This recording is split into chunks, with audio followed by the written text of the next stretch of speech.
अस्सलाम वालेकुम नाज़रीन, मैं हूं कुर्बान बलोच। सियासी जमातें शदीद इज़्तिराब का शिकार हैं और निज़ाम ब्रेक डाउन का शिकार है। इस मुल्क का मुस्तकबिल, अवाम का मुस्तकबिल और सियासी और मुआशी हालात क्या होंगे, इसके हवाले से हर कोई फिक्रमंद है। क्या किसी ने कोई सबक सीखा या अभी तक पाकिस्तान में इसी तरह के तजुर्बात होते रहेंगे जैसे माजी में होते रहे? पाकिस्तान पीपल्स पार्टी और मुस्लिम लीग नून में सियासी सतह पर पार्टी के अंदरूनी मामलात के हवाले से शदीद इज़्तिराब है। मुल्क भर में बिजली का ब्रेकडाउन हुआ। 12 घंटे के बाद इस्लामाबाद में, सिर्फ इस्लामाबाद में दारुल हुकूमत में बिजली बहाल हुई। कहते हैं कि ये जो बिजली का ब्रेकडाउन हुआ, ये बिजली का ब्रेकडाउन नहीं है, ये निज़ाम का ब्रेकडाउन है। ये एक छोटा सा मिसाल है। अगर अभी भी सूरत हाल को न संभाला गया तो आगे चलकर रोजमर्रा की अशिया की सप्लाई का ब्रेकडाउन होगा। और बातें तो ये भी चल रही हैं कि पिंडी की तरफ से हुक्मरानों को ये पैगाम दे दिया गया कि मुआशी सूरत हाल के हवाले से अहम फैसले लेने के लिए आपके पास 15 दिन का वक्त है। इमरान खान अब एक बड़ा यू टर्न लिया है। अब जो सूरत हाल मौजूदा है वो ये है कि हुक्मरान जमात मुस्लिम लीग नून शदीद इज़्तिराब का शिकार है। पार्टी के अंदर क़यादत के हवाले से मौजूदा जो तर्ज हुक्मरानी है या जो नैरेटिव है, इसके हवाले से इज़्तिराब है।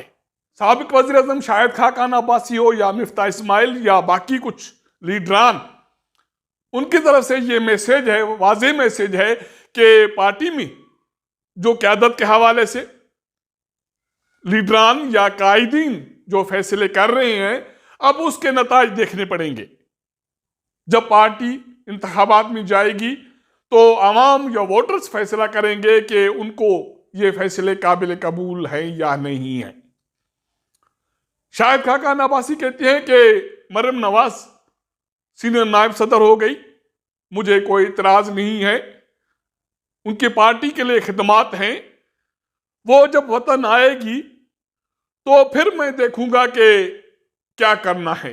फिलहाल पार्टी के साथ हूं और पार्टी का फैसला जो भी किया गया, इसका फैसला तो अवाम करेंगे कि जो कुछ हुआ वो दुरुस्त है या नहीं है। मिफ्ता इस्माइल के हवाले से भी इसी तरह की बातें हो रही हैं और इसके अलावा बाकी जो सीनियर रहनुमा हैं वो भी यही कह रहे हैं कि पार्टी में इंतखाबात तो होते नहीं, हमेशा इसी तरह होता है कि तैनातियां होती हैं। मरियम नवाज की तैनाती हो गई, वो 28 जनवरी को वतन वापस आ रही है, उसके बाद उसको पार्टी की नई तंजीम साजी करनी है और उसके अलावा पार्टी की क़यादत करनी है पंजाब के इंतखाबात में, KPK के इंतखाबात में। जब वो मैदान में उतरेगी तो उसके बाद पता चलेगा कि ये जो सीनियर रहनुमा है ये पार्टी के साथ चल रहे हैं या नहीं चल रहे। फिलहाल इसके हवाले से पार्टी में इज़्तिराब की सूरत हाल है। पाकिस्तान पीपल्स पार्टी, उसकी सूरत हाल मुख्तलिफ नहीं है। हम बाहर के जो लोग बैठे हैं, हमें अंदाज़ा नहीं है कि पार्टी के अंदर क्या हो रहा है। जो फोरम्स हैं वो CEC का हो या बाकी फोरम्स, वहाँ बहुत सारी जो चीज़ें डिस्कस होती हैं उसमें बहुत सारे ऐसे अवामिल या ऐसी बातें आ रही हैं जिनका आम लोगों को या हमें पता नहीं होता। अब पार्टी में डिस्कशन ये हो रही है कि ये जो मैसेज दिया गया एस्टेब्लिशमेंट की तरफ से कि वो गैर सियासी है, क्या वो वाकई गैर सियासी है? अगर गैर सियासी है तो सिंध में क्या हो रहा है? पंजाब में परवेज इलाही के वोट ऑफ कॉन्फिडेंस के हवाले से क्या हुआ, उसके पीछे कौन था? कामरान तिसोरी कौन है? नस्ली ग्रुपों को एक मरतबा फिर MQ में कैसे जोड़ा गया?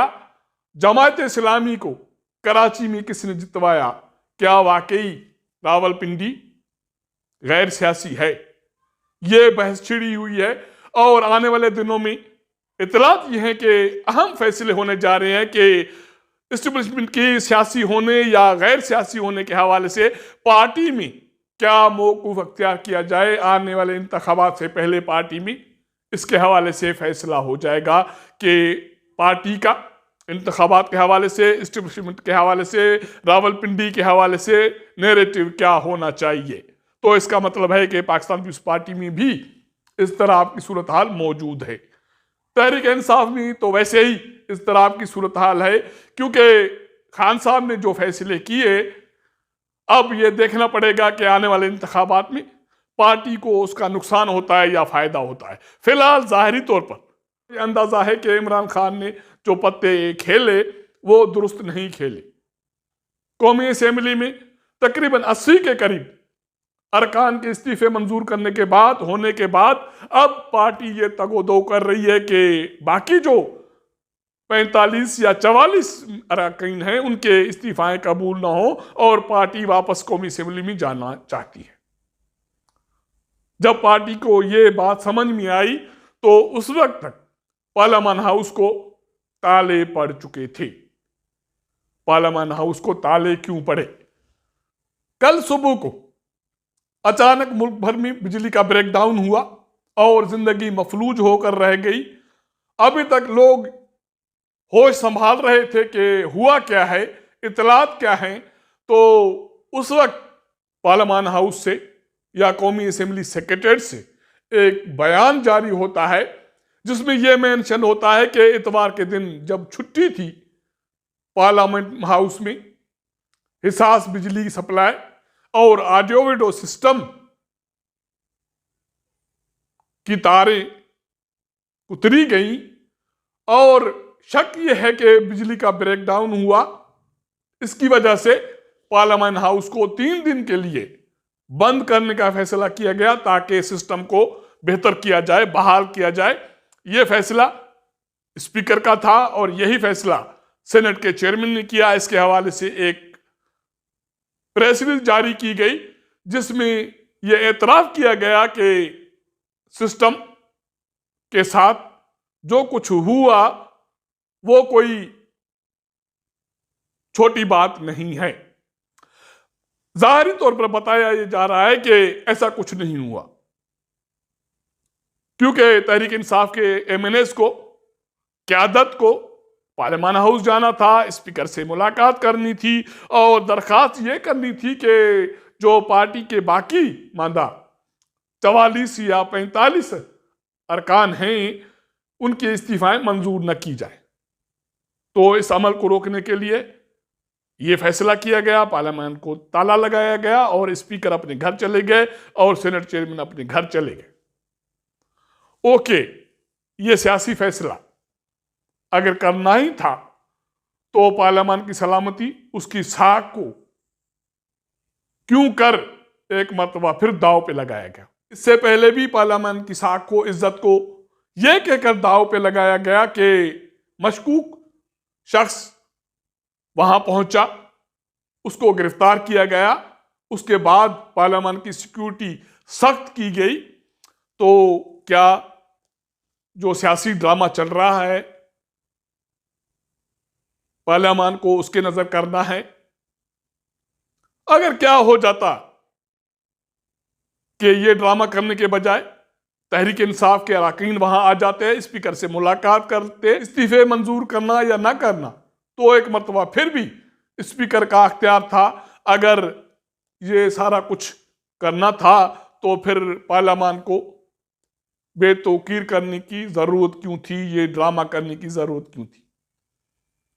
ये सारे अवामिल हैं जो दिखाई दे रहे हैं कि हुक्मरान इत्तेहाद की सियासी जमातें हों, इमरान खान हो, काफ लीग हो, कोई भी सबक सीखने के लिए तैयार नहीं है। 2 सूबों में इंतखाबात सर पर हैं और कौमी असेंबली के तकरीबन 70 से 75 नशस्तों पर इंतखाबात होने हैं, ज़िमनी इंतखाबात होने हैं। और साबिक़ वज़ीर-ए-आज़म इमरान खान ने पंजाब के निगरान वजीर आला को तस्लीम करने से इनकार किया है और ये धमकी दी है कि वो उसके खिलाफ सड़कों पर निकलेंगे। तो क्या आने वाले दिनों में एक मर्तबा फिर रोडों पर नया तमाशा लगेगा और सियासी जमातें सीखने के बजाय ऐसे ही ड्रामे करते रहेंगे और मुल्क का आवाम बिजली के ब्रेकडाउन को, गैस लोड शेडिंग को, खाने पीने की अशिया की सप्लाई की बहरान को, डॉलर की नायाबी को और डॉलर न होने की वजह से पोर्ट में फंसे दरामदी चीजों की सप्लाई के लिए एलसी खोलने के लिए परेशानी को फेस करता रहेगा। अगर ऐसा होता है तो फिर सिस्टम के ब्रेकडाउन और मौजूदा बिजली के ब्रेकडाउन में फर्क क्या रह जाएगा। अब तक के लिए इतना। अगर हमारा ये व्लॉग आपको पसंद आए तो अपने दोस्तों के साथ जरूर शेयर कीजिएगा, अपना फीडबैक दीजिएगा। आपके साथ मुलाकात करेंगे अगले प्रोग्राम में, तब तक इजाजत दीजिएगा। अल्लाह हाफिज।